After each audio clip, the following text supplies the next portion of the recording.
आप सभी साथियों का मैं यहाँ पर पहुँचने पर बहुत बहुत धन्यवाद करती हूँ। यहाँ पर एक्सनेट की तरफ से एक ट्रेनिंग ऑर्गेनाइज की गई थी, जिसमें हमने अलग अलग गांव से हमारे एचआरडी, वॉलंटियर और सोशल वर्कर को यहाँ पर इनवाइट किया गया था। और साथ में ट्रेनर के रूम में हमारे पास हिसार कोर्ट से अधिवक्ता एडवोकेट बलवंत बोंदिया जी पहुँचे थे और सरकारी स्कीमों पर जानकारी देने के लिए संदीप जी खेड़ा गाँव से यहाँ पर पहुँचे थे।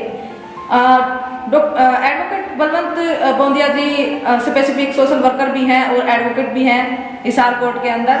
और हरियाणा के अंदर या कहीं पर भी कोई एट्रोसिटी की घटना होती है या सोशल वर्क के रूम में वो काम करते आ रहे हैं, लंबे समय से हम उनके साथ जुड़े हुए हैं। यहाँ पर हमारे जो एचआरडी है, वॉलंटियर है, एक्सनेट के बैनर तले जो आज ये मीटिंग पूरी हुई है, उसके अंदर हमने specific SC/ST act, POCSO act और RTI एक्ट पर हमने बात की।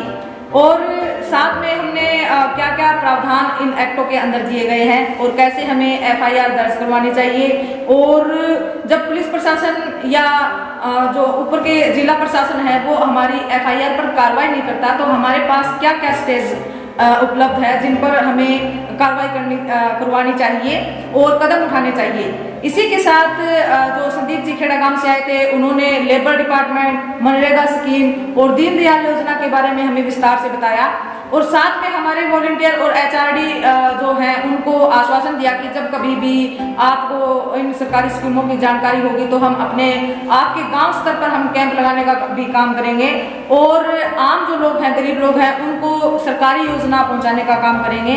और जो प्रोसेस रहता है सरकारी योजनाओं का या फिर जो लीगल जानकारी यहाँ पर दी और FIR दर्ज करवाने तक, कोर्ट में केस आने तक जो प्रोसेस रहता है, उस प्रोसेस के ऊपर हमने आज बात की। और एक्सनेट का बहुत ही सराहनीय कदम है कि वो जो सोशल वर्कर है या फिर जो एचआरडी है, वॉलंटियर है, हिसार ही नहीं बल्कि पूरी हरियाणा के अंदर हमारा ये कार्य चला हुआ है। हमने टारगेट किया है कि हम 100 युवाओं को ट्रेंड करेंगे।